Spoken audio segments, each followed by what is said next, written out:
Bom dia, meus queridos. Daremos continuidade ao capítulo 9, Populismo e Ditaduras na América Latina. Hoje falaremos do Uruguai e Paraguai, na página 13. No Uruguai, durante a década de 50, em virtude da crise econômica, surgiram diversos grupos de esquerda que defendiam medidas em prol de uma sociedade igualitária. Entre eles se destacou o grupo guerrilheiro Tupamaros, que empreendeu uma guerrilha urbana contra o governo, realizando assaltos a bancos e distribuindo dinheiro e alimentos para as pessoas sem condição financeira. Sob a alegação de combater a ameaça representada por esses grupos de esquerda, o presidente Juan María Bordaberry deu um golpe de Estado em 1973, determinando aí o fechamento do Congresso e do Senado. Impôs ainda uma série de medidas restritivas para a população. As liberdades civis foram suspensas e os partidos políticos eliminados. Alberto de Michel e Aparício Mendes foram os outros dois militares que exerceram o cargo de presidente até o ano de 1985, quando foi encerrado o regime militar no país. A violência do governo ditatorial no Uruguai tinha como alvo os militantes da oposição. Um deles foi José Mujica, ex-Tupamaros. Ele passou anos preso, em 2010 venceu as eleições e assumiu a presidência aí do país, esse aí que vocês estão vendo na foto. O Paraguai viveu um dos mais longos regimes militares latino-americanos. O general Alfredo Stroessner assumiu o poder em 1954 após um golpe de Estado contra o então presidente Federico Chávez. O general Stroessner ele foi reeleito por 7 mandatos consecutivos em eleições marcadas por fraudes. E Stroessner ele foi aliado nos Estados Unidos até se posicionar contra as medidas do governo Reagan em relação à América Latina. O presidente paraguaio ele foi acusado de simpatizante do nazismo e de ter concedido asilo a vários líderes da cúpula nazista, entre eles o médico Joseph Mengele. Seu governo foi marcado aí pela troca de favores e pela rede de agentes secretos e repressores que organizou. Em 1989, Stroessner ele foi deposto após uma rebelião militar promovida pelo general Andrés Rodrigues. E em Cuba, desde sua colonização pelos europeus, no início do século XVI, a ilha de Cuba produziu basicamente tabaco e açúcar. No século XIX, foi a última região a obter a independência da coroa espanhola, em 1898.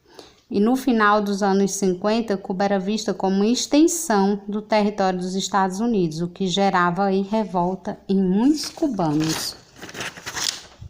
O governo de Fulgêncio Batista, de 1933 a 1940 e 1952 a 1959, foi marcado por alianças que ignoravam as necessidades do povo cubano, em favorecimento da economia estadunidense. Apenas a elite cubana se beneficiava com os laços entre Cuba e Estados Unidos.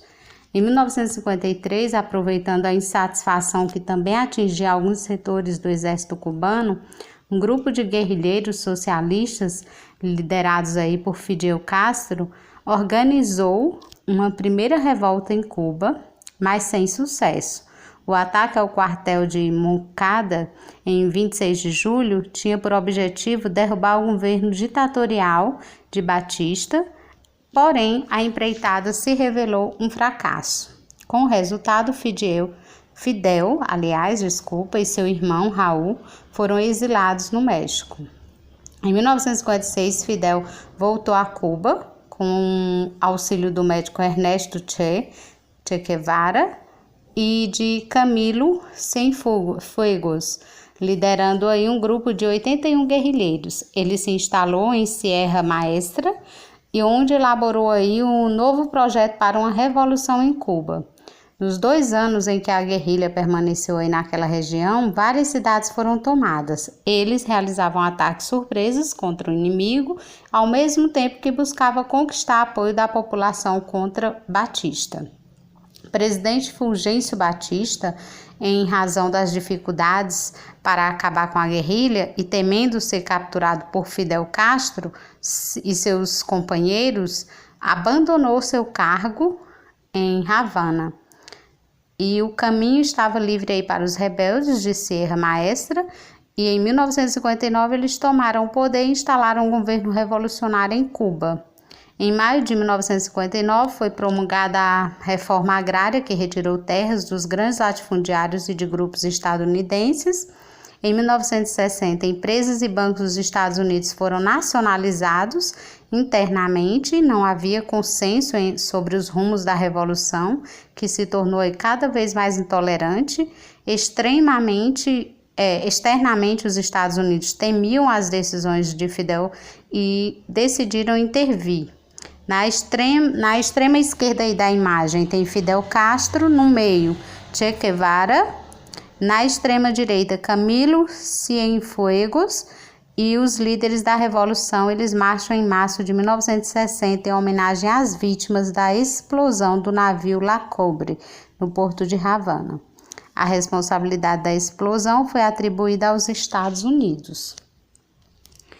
Em 1961, ocorreu uma tentativa contra-revolucionária organizada por grupos da antiga elite cubana, militarmente apoiada pelos Estados Unidos, a invasão pela Praia Girón, em abril de 61, episódio conhecido aí como Invasão da Baía dos Porcos, foi contida em 3 dias. A tentativa não teve sucesso. Depois de frustrada a invasão a Cuba, os Estados Unidos determinaram um bloqueio econômico contra o país, que em 1962 foi expulso da Organização dos Estados Unidos da América. E em virtude das medidas tomadas pelo governo estadunidense, Fidel Castro ampliou seus vínculos políticos, militares e econômicos com a União Soviética, aumentando ainda mais a tensão no período de Guerra Fria. E em 16 de abril de 61, o regime estabelecido em Cuba passava oficialmente a ser socialista. Vale destacar que, com o tempo, a revolução em si também assumiu caráter ditatorial. A liberdade de expressão foi extinta, ainda em 1961, houve censura, repressão e punição àqueles que não seguissem os preceitos do regime.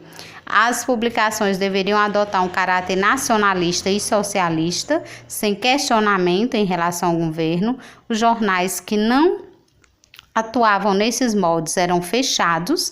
Ainda assim, a Revolução Cubana exerceu uma grande influência na América Latina, sendo exemplo para outros movimentos revolucionários.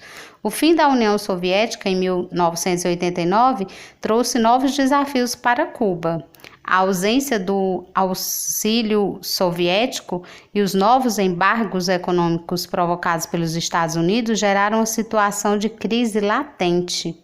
Nos últimos anos, o governo cubano buscou atrair investimentos estrangeiros à região e enfrentou dificuldades em uma das principais fontes de riqueza do país, que foi o turismo. Durante o governo de Barack Obama, os Estados Unidos recorreram a uma política apaziguadora e de aproximação com Cuba. O presidente americano chegou a visitar a ilha em 2016. Contudo, o atual governo dos Estados Unidos não continuou essa política.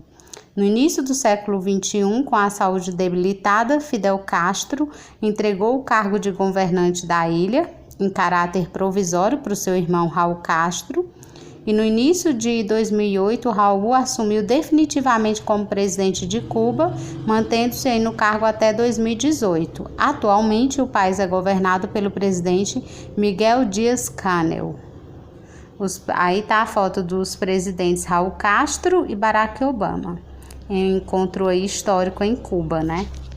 Pronto, gente, ficamos por aqui. Agora eu quero que vocês respondam às atividades da página 16 e 17.